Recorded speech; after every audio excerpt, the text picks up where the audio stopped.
Hello friends, तो आज मैं आपको बताऊंगा होटल और रेस्टोरेंट में पनीर चिल्ली सेमी ग्रेवी कैसे बनाया जाता है। ये पनीर खाने में बहुत ही ज़्यादा टेस्टी होता है और इसको बनाने में टाइम भी बहुत ही कम लगता है। तो चलिए रेसिपी शुरू करते हैं।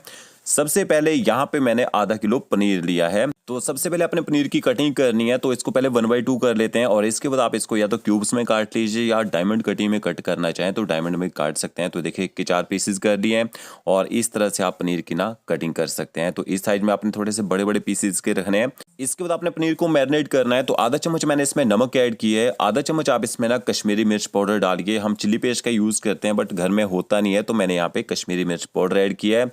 थोड़ा सा आपने इसमें अदरक लहसुन का पेस्ट ऐड करना है। बिल्कुल सॉफ्ट हैंड से आपने पनीर को यहाँ पे मिक्स करना है ताकि पनीर के जो पीसेज हैं वो टूटे ना। और इसके बाद आपने इसको कोटिंग करनी है। तो हल्का सा अपना एक प्लेट में कॉर्नफ्लावर डाल दीजिए। आप डायरेक्ट पनीर के ऊपर भी कॉर्नफ्लावर की डस्टिंग कर सकते हैं, बट इस तरह से आप ना पनीर के बाहर से कोट करेंगे कॉर्नफ्लावर को तो ये अच्छा क्रंच भी आएगा और इसकी कॉर्नफ्लावर की ना वेस्टेज भी कम होगी। तो कि देखिए इस तरह से थोड़ा थोड़ा पनीर कॉर्नफ्लावर में डालिए और इसको ना इस तरह से कोट कर लीजिए। अब आपने इसको साथ साथ में फ्राई नहीं करना है, कम से कम 10 मिनट का इसको रेस्ट देना है आपने। तब तक कटिंग कर लीजिए। तीनों प्रकार की शिमला मिर्च ली है यहाँ पे मैंने और एक प्याज लिया है। जो प्याज है इसको आपने 1/2 करना है और इसको भी आपने देखिए जैसे हमने पनीर की कटिंग की थी डायमंड कट में वैसे ही आपने इसको भी काट लेना है इस तरह से, ठीक है। और जो शिमला मिर्च है इसके देखिए 3 पीसेस कर लेते हैं यहाँ पे और इसकी भी कटिंग आप इसी तरह से कर लीजिए। तो सारी सब्जियों को आपने एक बराबर कटिंग में काटना है यहाँ पे, तभी आपकी जो सब्जी है ना देखने में अच्छी रहेगी। अगर आपके पास रेड येलो शिमला मिर्च ना हो, आप प्याज और शिमला मिर्च से ही इसको बना सकते हैं। तो यहाँ पे देखिए रेड शिमला मिर्च को भी मैंने इसी तरह से कटिंग कर लिया है। तो इस तरह ही टाइम आपको सब्जियां काटने में रहेगा। इसके बाद आपको ना साथ में थोड़ा सा अदरक लहसुन और हरी मिर्च चाहिए होगी। तो अदरक लहसुन हरी मिर्च का यूज़ थोड़ा सा ज़्यादा करना है, तभी ग्रेवी में एक अच्छा टेस्ट आता है। अब पनीर को फ्राई कर लेते हैं। ये देखिए 10 मिनट के बाद जो कॉर्नफ्लावर बाहर से लगाया था, हल्का सा पनीर ने पानी छोड़ा है ना, तो अच्छे से वो उसके ऊपर कोट हो चुका है। तो अब आपने पनीर को यहाँ पे फ्राई करना है। तो सारे का सारा पनीर देखिए मैंने एक ही बार में डाल दिया फ्राई करने के लिए। और जब आपने पनीर को फ्राई करना है ऑयल का टेम्परेचर आपने हाई रखना है, लो टेम्परेचर में आपने फ्राई नहीं करना है पनीर को, नहीं तो पनीर अंदर से ना खाने में चिंगम की तरह हो जाता है। तो बीच बीच में आप इसको ना देखिए इस तरह से स्लाइसर से हिलाते रहिए ताकि पनीर जो कढ़ाई से ना चिपके। तो मेरे बताए हुए तरीके से आप पनीर को कोट करके फ्राई करेंगे, बाहर से एक अच्छा क्रंच आएगा, पनीर अंदर से बिल्कुल सॉफ्ट रहेगा। ये देखिए पनीर में कितनी अच्छी कोटिंग आई है बाहर से। तो अब आपने इसकी ना ग्रेवी बनानी है। इसके बाद आपने एक चाइनीज बोक लेनी है या कोई भी एक कढ़ाई ले लीजिए, उसमें ना 1 बड़ा चम्मच ऑयल का ऐड कर देना है। ऑयल जैसे गर्म हो जाएगा इसमें चॉप किया हुआ लहसुन ऐड करना है आपने, और लहसुन का यूज़ देख लीजिए ज़्यादा कीजिएगा, बहुत ही बढ़िया टेस्ट आएगा आपकी ग्रेवी में। साथ में मैंने अदरक भी ऐड कर दिया है।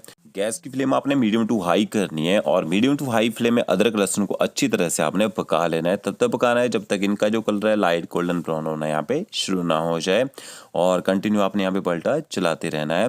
तो क्या देखिए अदरक और लहसुन को मैंने अच्छी तरह से पका लिया है। इसके बाद आपने इसमें बारीक कटी हुई हरी मिर्च ऐड कर देनी है और साथ में रेड येलो शिमला मिर्च और ग्रीन शिमला मिर्च मैंने इसमें ऐड कर दी है। अब आपने गैस की फ्लेम ना हाई करनी है और हाई फ्लेम में ना 2 से 3 मिनट तक यहाँ पे ना शिमला मिर्च और प्याज को पका लेना है।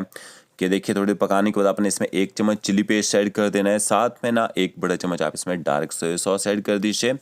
चिली पेस्ट और सोया सॉस को भी मिक्स कर लीजिए और 30 से 40 सेकंड तक आप इनको भी पका लीजिए। और इसके बाद जैसे सॉस हल्की सी पक जाएगी सब्जियों के साथ में ना, फिर आपने इसमें पानी ऐड कर देना है। आप पानी की जगह स्टॉक का यूज़ भी कर सकते हैं। तो 4 से 5 कप मैंने इसमें पानी के ऐड कर दिए हैं। आप अपने हिसाब से ग्रेवी कम ज़्यादा बना सकते हैं। अब आपने गैस की फ्लेम ना हाई कर देनी है ताकि जल्दी से यहाँ पे बॉईल आ जाए, और पानी को भी अच्छी तरह से सॉस के साथ मिक्स कर लेना है। 1 छोटा चम्मच आप इसमें नमक का ऐड कर दीजिए। 1 छोटा चम्मच आपने इसमें एरमिट पाउडर ऐड करना है। एरमिट पाउडर सब्जियों का एक पाउडर होता है।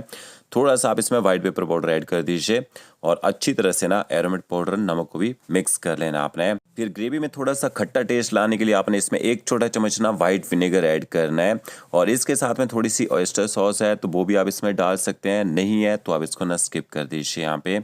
और यहाँ पे थोड़ा सा आपने टमाटो सॉस ऐड करनी है खट्टा मीठा टेस्ट लाने के लिए। तो 1 बड़ा चम्मच मैंने इसमें टमाटो सॉस भी ऐड कर दी है। अच्छी तरह से इनको भी मिक्स कर लेते हैं। अब आपने यहाँ पे ग्रेवी को टेस्ट कर लेना है। तो ग्रेवी एकदम परफेक्ट बनी है। अब आपने इसको थिक करना है। तो थिक करने के लिए आप ना थोड़ा सा बाउल में कॉर्नफ्लावर लीजिए, थोड़ा सा उसमें आपने पानी ऐड करना है और कॉर्नफ्लावर को आपने पानी के साथ अच्छी तरह से ना मिक्स कर लेना है। देखिए इस तरह से। अब आपने ना गैस की फ्लेम हाई रखनी है और थोड़ा थोड़ा करके आप इसमें कॉर्नफ्लावर डालते जाइए और जल्दी से ना मिक्स भी कर लीजिए, क्योंकि कॉर्नफ्लावर को आप मिक्स नहीं करेंगे जल्दी से उसके ना लम्स बन जाते हैं। तो जो बचा हुआ कॉर्नफ्लावर हमने घोल के रखा था वो भी देखिए मैंने ग्रेवी में ऐड कर दिया है। इससे हमारी जो ग्रेवी है ना अच्छी थिक हो जाती है। तो यहाँ पे देखिए ग्रेवी एकदम परफेक्ट तैयार हो चुकी है। जो आपने पनीर को फ्राई करके रखा होगा ना, इसके बाद आपने ग्रेवी में पनीर ऐड कर देना है। तो सारे का सारा पनीर देखिए मैंने इसमें ऐड कर दिया है। थोड़ा सा हरा प्याज डालिए लास्ट में ऊपर से बारीक कटा हुआ। अब आपने गैस की फ्लेम ना मीडियम रखनी है। 30 से 40 सेकंड तक आप पनीर को भी ना ग्रेवी के साथ पका लीजिए। जब आप ग्रेवी के साथ पनीर को पकाएंगे, अगर आपकी ग्रेवी थोड़ी सी पतली भी होगी ना, तो पनीर को पकाने के बाद ना ग्रेवी थोड़ी थिक हो जाती है, क्योंकि पनीर के बाहर से हमने कॉर्नफ्लावर की कोटिंग की होती है। तो ये देखिए आपका चिली पनीर सेमी ग्रेवी यहाँ पे तैयार हो चुका है। आप इसको फ्राइड राइस के साथ सर्व कर सकते हैं या फिर ना रोटी नान के साथ भी खा सकते हैं। तो वीडियो अच्छा लगा होगा लाइक शेयर कमेंट जरूर कीजिएगा। Okay friends, thank you.